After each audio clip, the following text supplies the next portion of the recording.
Praise God. Tayo po'y mag-alay muna ng panalangin bago po tayo magsimula.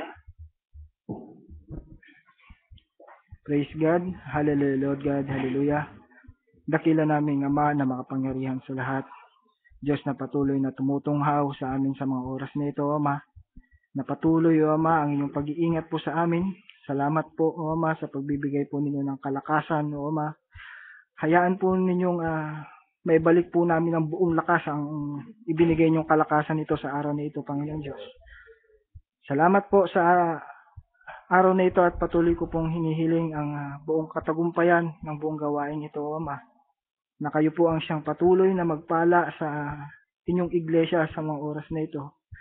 Salamat po, Ama, at patuloy po akong humihingi ng karunungan sa inyo. At alam po ninyo na ang aking kahinaan, O Ama, at patuloy ko lamang pong ibinibigay po sa inyo ang lahat. At itago po ninyo ako sa inyong likuran. At nang kayo po ang siyang makita, Panginoong Diyos, at hindi po ang aking kahinaan, O Ama. Sa umagang ito, nagpapasalamat po kami at patuloy ko pong ibinabalik sa inyo ang lahat ng papurit, pasasalamat sa matamis na pangalan ni Kristo Jesus. Amen. Praise God.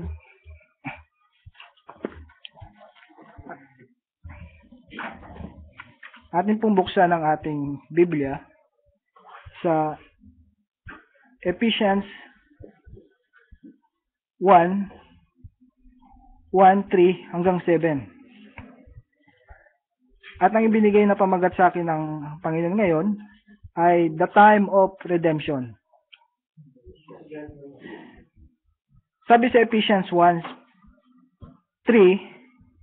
purihin nawa ang Diyos at Ama ng ating Panginoong Hesukristo, na siyang nagpala sa atin ng bawat pagpapalang ukol sa Espiritu sa sangkalangitan kay Kristo. Ayon sa pagkapili niya sa atin sa Kanya bago itatag ang sanlibutan, upang kayo'y maging mga banal at mga walang dungis sa harapan niya sa pag-ibig. Sa 5, na tayo'y itinalaga niya ng una pa sa pagkupkup na tulad sa mga anak sa pamamagitan ni Hesukristo.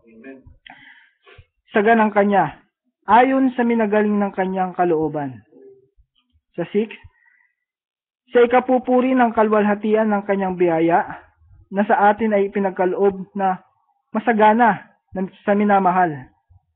At sa 7, na sa Kanya ay mayroon tayo ng ating katubusan sa pamamagitan ng Kanyang dugo na kapatawaran ng ating mga kasalanan ayon sa mga kayamanan ng Kanyang biyaya. Praise God. Tayo po yung magsisiupo na, mga kapatid.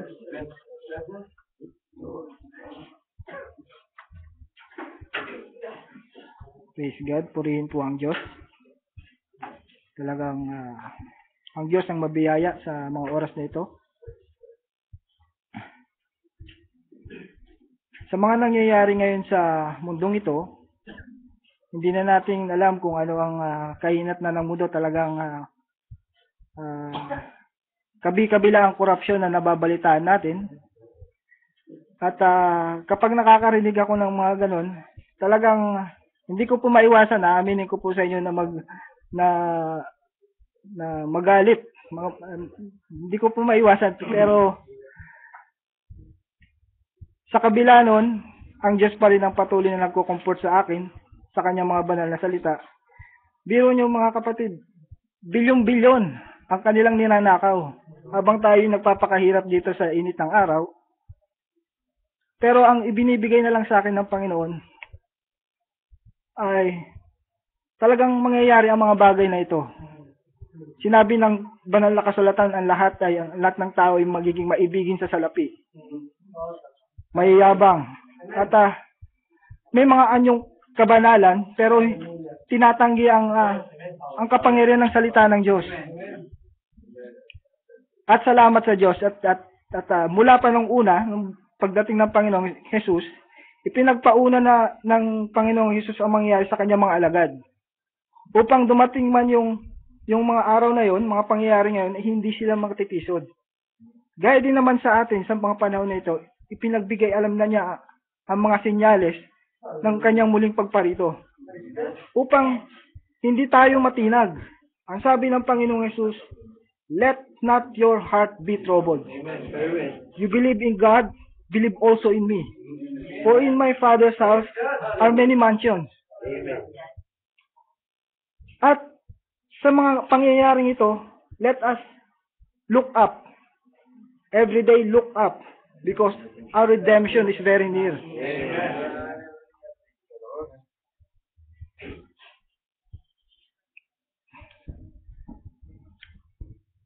Ngayon, why we should have to be redeemed? Bakit ba kailangan tayong ma-redeem? Hindi nakikita ng tao na kailangan ma-redeem ng isang tao. Hindi porke nagtatamasa sila ng kasaganaan sa kanilang buhay, ng mga politikong ito, kailangan nilang ma-redeem. Ang sabi sa banal na kasulatan, silang nagsisitiwala sa kanilang kayamanan at naghahambog sa karamihan ng kanilang mga kayamanan, wala sa kanyang makatutubos sa ano pamang paraan sa kanyang kapatid. Ni magbibigay man sa Diyos ng pangtubos sa kanya. Anong halaga ang itutubos ng tao sa kanyang kaluluwa? 1 bilyon? 1 trilyon? Wala, hindi matutumbasan ng kahit sino mang tao ang tinatamasa ng paghihirap ng tao sa mga panahong ito. Amen. At salamat sa Diyos na ang mga pagpapalang ibinibigay sa atin ng Diyos ay papalapit sa Kanya, hindi papalayo. Sapagkat ang mga pangyayaring ito, ang sabi nga, ang tao ay magpapakasama na.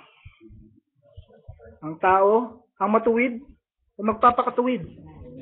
At salamat sa Diyos, ang mga banal ay lalo pang magpapakabanal. From glory to glory.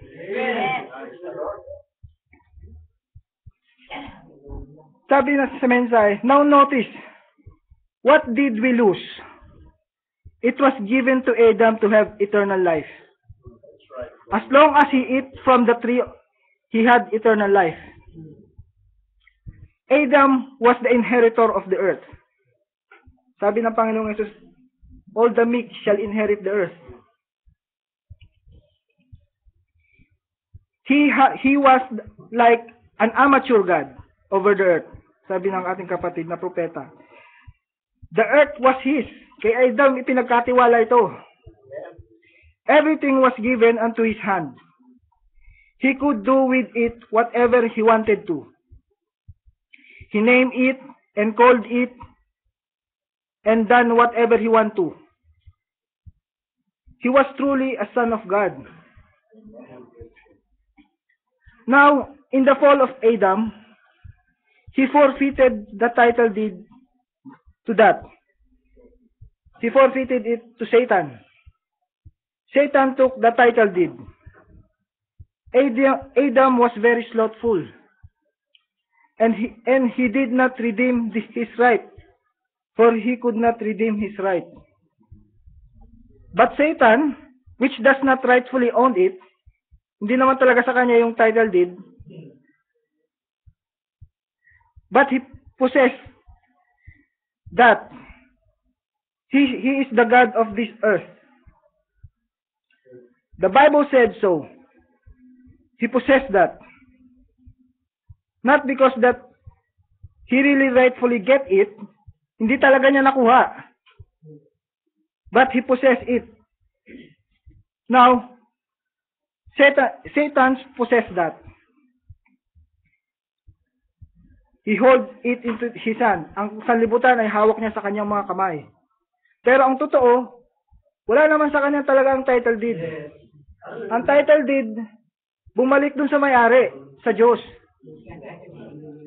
Kaya lang, ang pagkakaalam ng tao sa sanlibutan nito, na kay Satanas ito, ang totoo, sabi ng propeta, nakikisquatter lang si Satanas dito. Wala talaga sa kanya yung title deed.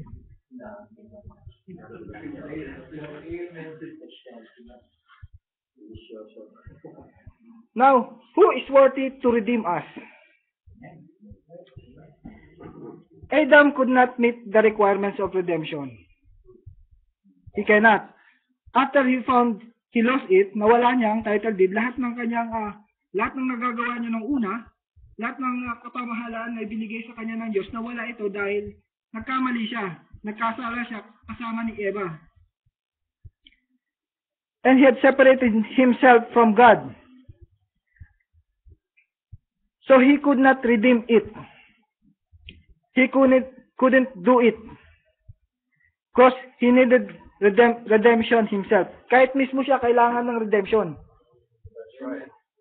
Ang nararanasan natin dito sa sanlibutan, nagkakaroon tayo ng karamdaman, napapagod, namamatay. That means meron talagang problema dito sa sanlibutan. Isang hindi matinong tao na lang hindi makaka-notice ng mga bagay na ito.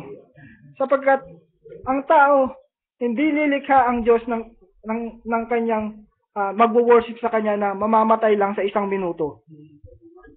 It must be eternal because He is eternal. At salamat sa Diyos, may nagbalik na sa atin ng mga karapatang ito.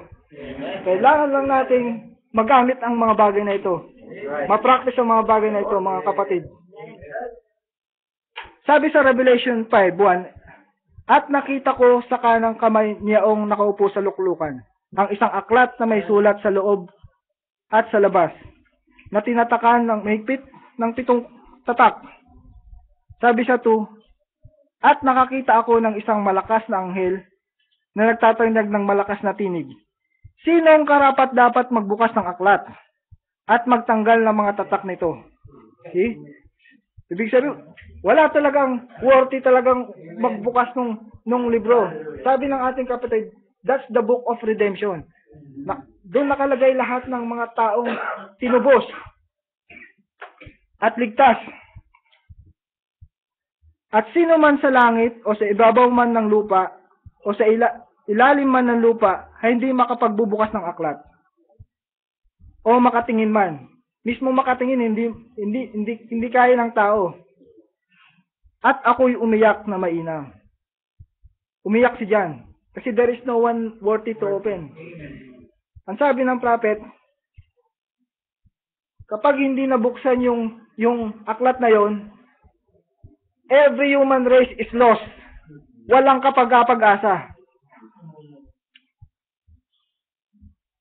Sapagkat hindi nakasumpong ng sinumang marapat magbukas ng aklat o makatingin man. At sinabi sa akin ng isang matatanda, huwag kang umiyak. Huwag tayo mag-worry. Ang leon sa angkan ni Judah, ang ugat ni David, ay nagtagumpay upang magbukas ng aklat at ng 7 tatak nito. May nagbukas na, mga kapatid. Hindi na natin kailangan manglumo sa ating buhay. Kung mayroon man tayong naranasang problema sa ating buhay, we have to realign ourselves in the Word of God. Maybe meron lang tayong na hindi nasunod o natupad doon sa mga kanyang mga banal na salita. Because ang mga salita ng Diyos ay settled in heaven. Sabi sa Ephesians 1:7, in whom we have redemption through His blood, sa kanyang dugo. Sabi ng propeta, ang dugo ito hindi lang basta kulay pula siya, hindi lang basta liquid lang siya, kundi the life in that blood. Sabi nga sa mga doktor, napakahalaga ng dugo. Kasi hindi mo siya basta-basta mamamanufacture. Hindi tulad ng gamot, mayroon ka ng mga ingredients, makakabuo ka ng isang gamot. Pero ang dugo, you cannot manufacture the blood. Napakahalaga ng dugo. Ang sabi nga ng ating kapatid, hindi mo basta-basta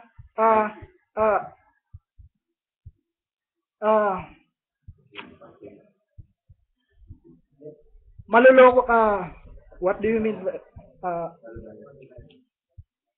yung sinasabi na tinutuya-tuya mo yung isang kapwa mo kahit na ano man siya, kahit na gaano ka siya kaitim, yung colored people, sabi niya, hindi mo basta-basta siya maano, halimbawa, kapag nangailangan ka ng dugo, kaparehas ng dugo mo yan, hindi, kailangan mo yung dugo niya. Amen. That's right.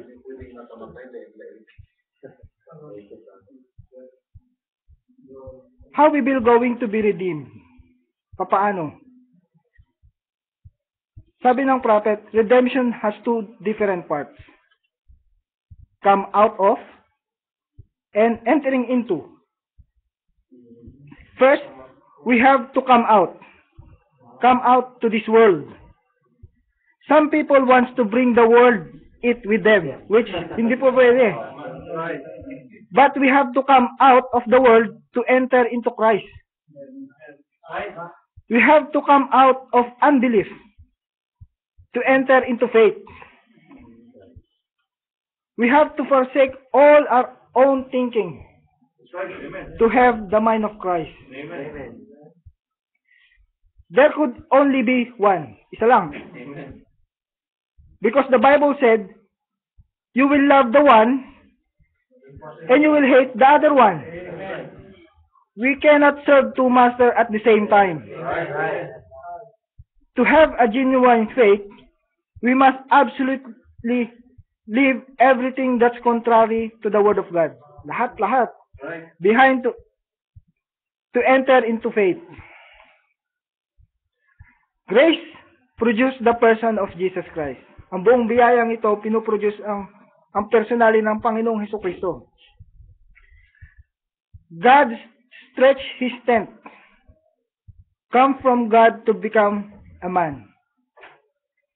He changed His strength from Almighty to be a man, to take on the form of a man, so He could die to redeem man. Naalala ko po yung mensahe ng isa nating kapatid na kinsman redeemer. Yung kailangan ng isang kamag-anakan para ma-redeem mo yung isang bagay. Yung kwento ng kay Boaz saka kay Ruth. Kung inyo pong maalala na hindi niya basta-basta mapapakasalan si Ruth. Kailangan tubusin niya yung pinakamalapit niyang kamag-anak, which is si Noemi, kung hindi ako nagkakamali. Now, which itinipon ng ating kapatid na propeta na sa nangyayari sa Hudyo sa sa Hentil. Gaya ni Boaz na hindi naman talaga si Noemi yung tutubusin niya, kundi si Ruth. Nagaya na rin naman natin ng mga Hentil na ang talagang purpose na pakasalan ng Panginoong Hesus, hindi yung mga Hudyo na kanyang kapatid, kundi yung mga Hentil. Tayong mga Hentil na naniniwala sa kanya, mga kapatid. And God, the Creator of Spirit, become kinfolks to us. When He became man in order He could take our sins upon Him and pay the price and redeem us back. Amen. He will not rest until He done the full price of redemption. Hindi siya titigil hanggat hindi niya nabubuo yung full price. Ang pagkakaunawa ko po sa full price, halimbawa, bumili ka ng 1 kilong bigas sa halagang 20 pesos, hindi mo mabibili yung 1 kilo hanggat kulang pa yung wala pang 1 kilo yung binili mo. Amen. Kailangan mabuo yung 1 kilo para makuha mo yung full price na 20 pesos. Nakuha po ninyo, mga kapatid?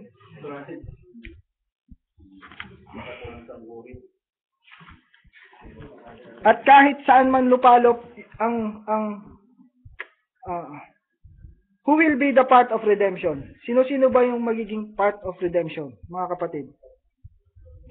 Sabi ng kapatid, the predestinated is the only one that consider in redemption.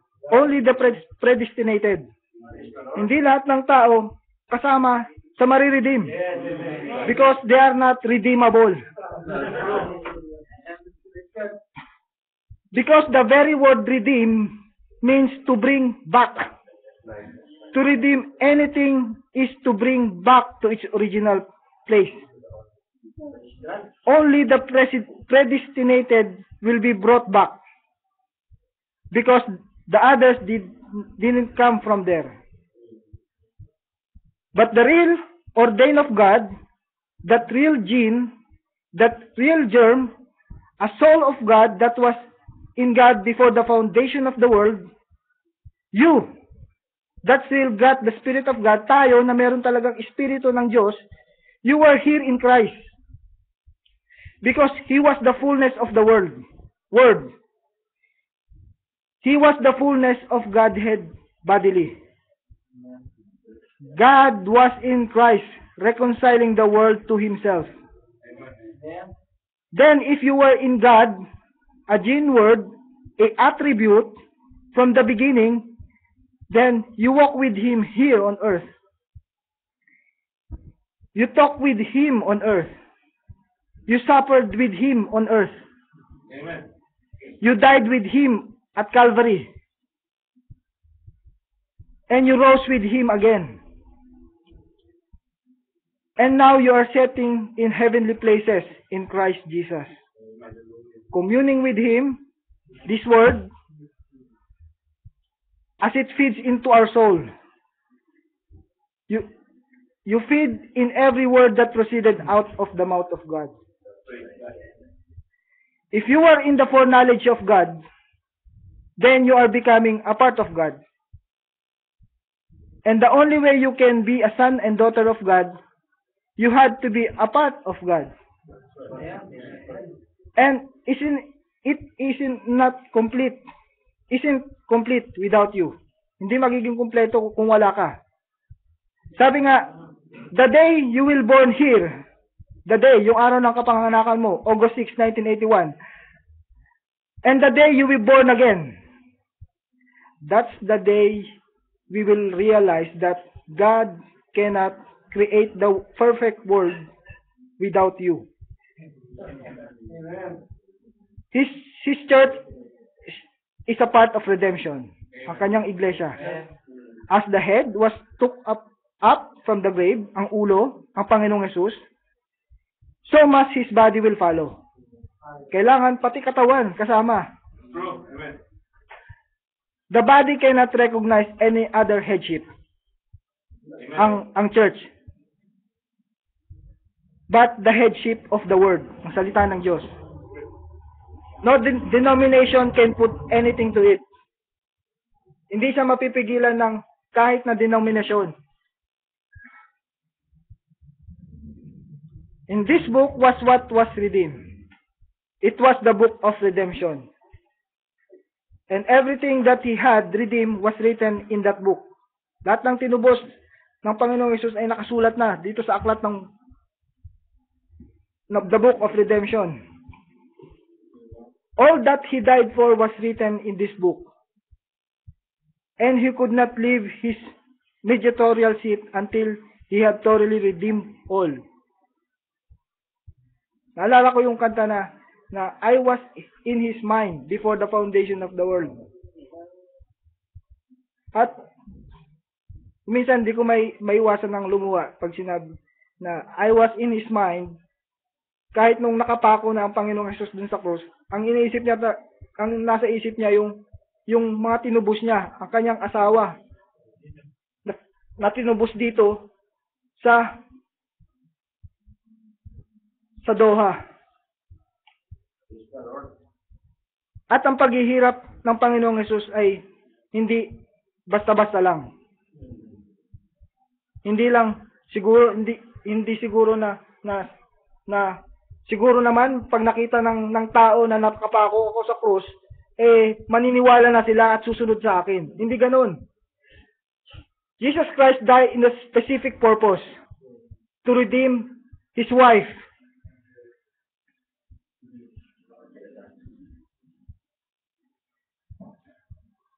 Now, when will the redemption took place? We are in Him and part of Him because we are a part of the thinking of Him before the foundation of the world. Sabi sa Ephesians, purihin nawa ang Diyos at Ama ng ating Panginoong Hesukristo, na siyang nagpala sa atin ng bawat pagpapalang ukol sa Espiritu sa sangkalangitan kay Kristo. Ayon sa pagkapili niya sa atin sa Kanya bago itatag ang sanlibutan, upang tayo'y maging banal, kaya wag na tayong magtaka kung tayo papunta dun sa pagiging banal, kahit na maging sinasabing holy roller tayo. Doon tayo talaga papunta. From glory to glory, mga kapatid. Pero kung hindi nakikita yung pagbabago sa ating buhay, hindi nakikita ang pagsunod ng kapahayagan sa ating buhay, merong problema.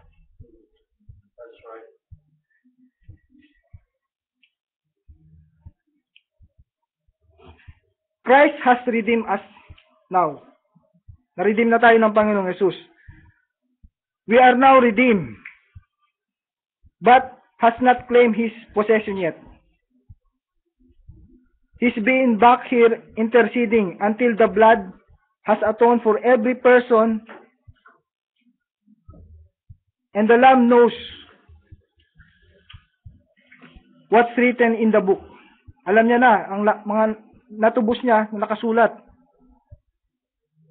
Kaya saan man palop ng mundo nakatira yung kahuli-huliang binhi, kapag nasinagan siya ng araw ng salita ng Diyos, uusbong at uusbong ang binhi na nasa kanya. At ang sabi nga ng prophet, kahit na yung isang binhi, tabunan mo na isang konkreto, pag naisinagan siya ng araw, tutubo pa rin ito at maghahanap ng butas upang tumubo. At kapag ang salitang ito na ibahagi natin sa ating kapwa at walang umusbong sa kanya, hayaan na natin, leave them alone, kahit na magulang mo pa siya. Kailangan na nating tanggapin ang lahat, kahit na mahal mo pa siya sa buhay, kahit na asawa mo pa siya, mga anak mo pa siya. Kung hindi siya pinili ng Diyos at tinubos ng kanyang dugo, wala tayong magagawa doon, mga kapatid.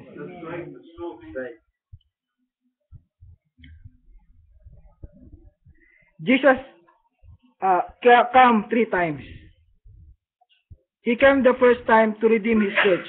Yung kanyang, nung nandito siya sa lupa. At yung ating hinihintay na second coming, He comes the second time to receive His church. Ito na, tatanggapin niya na ang kanyang mga hinirang. And the third time, with His church as King and Queen. Kasama na niya. Kaya maraming nami-misinterpret dito sa mga pangungusap ng propetang ito, propeta ng Diyos, na millennium na sa mga panahon na ito. Sa totoo, hindi pa, mga kapatid.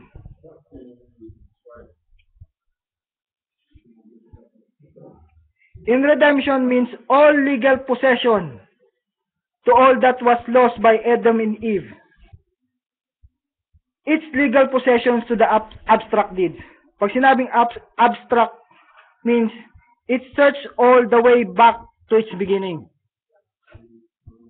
The title deed of eternal life means that you possess everything that Adam and Eve lost. We are a Christian, mga kapatid. We have rights to any redemptive blessing that Jesus died for us. It's all ours. It's already paid for. Nabayaran na. We must have to believe it. Not imagine it, but believe it. And knows that it's yours. And can possess it. Mga kapatid, huwag natin pong basta-bastang ipamigay ang ibinigay sa ating gaano mang kaliit na posisyon man yan. Huwag nating basta-bastang ibibigay kay Satanas. Sapagkat hindi mang ang ating Diyos para ilagay ka sa posisyon na yan. Kahit ano man tinatamasa nating suliranin sa ating buhay, God, mayaman ang Diyos para mag-provide ng lahat. Napakalawak ng Diyos at napakaraming pamamaraan ng Diyos para masolusyonan ang lahat ng ating mga problema. We have to fight every square inch, sabi ni Joshua. Sa bagay, mga kapatid, sa 12 tiktik na sinugo ni Moses, 10 yung nag-oppose, 80%, halos 80%.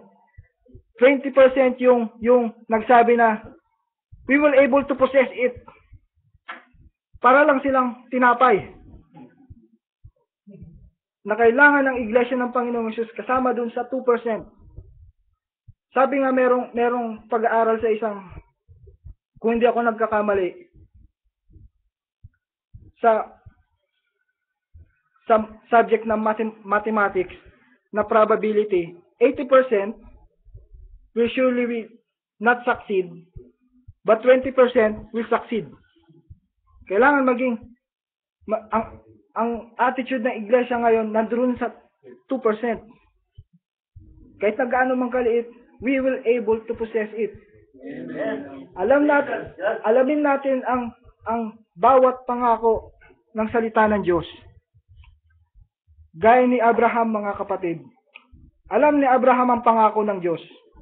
Kaya hindi niya basta-basta ito maisusuko. Ang sabi niya kay Lot, kung pipiliin mo yung hilaga, pupunta ako sa kanluran. Tama po ba yun? Kung pupunta ako sa north, pupunta ako sa south. It means to say, ano man ang piliin ni Lot, alam ni Abraham na sa kanya lahat yun.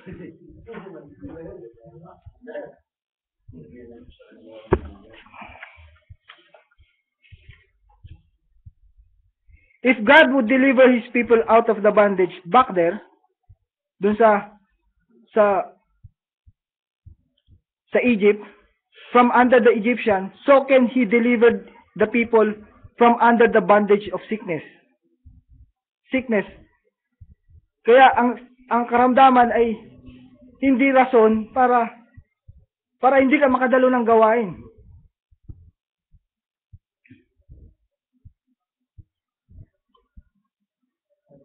We just have to believe it.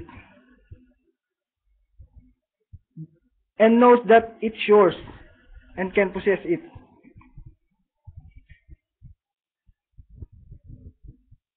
That's in the plan of redemption. You are redeemed. When you get the baptism of the Holy Spirit, that's the earnest of your salvation. In other words, it's a down payment. And it make feel like this on the down payment. Paano pa kaya kung na-receive na natin yung buong buo? Napaka-glorious, mga kapatid.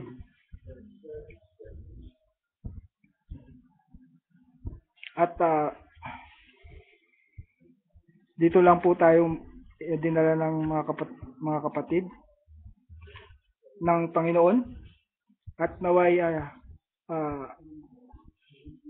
pinagpala ang bawat isa at ako po humingi ng patawad kung ako po nakapagsalita ng hindi nakalulugod at wala sa salita ng Diyos. Bumalik lang po tayo lagi sa salita ng Diyos. At para saan pa, mga kapatid? Hindi naghirap ang Panginoong Hesus para sa wala. We have to fight every square inch. Amen. It's good. Amen. At wag natin basta-basta isusuko. May kabuluhan ng Diyos sa pagsugo niya sa kanyang bugtong na anak. Amen. Ang sabi ng Job, ang taong matuwid ay lalakas ito ng lalakas. Amen. Hindi ito manghihina na manghihina. At purihin ng Diyos sa binigay ng Diyos sa akin. At tayo po'y magsitayo. At tayo po'y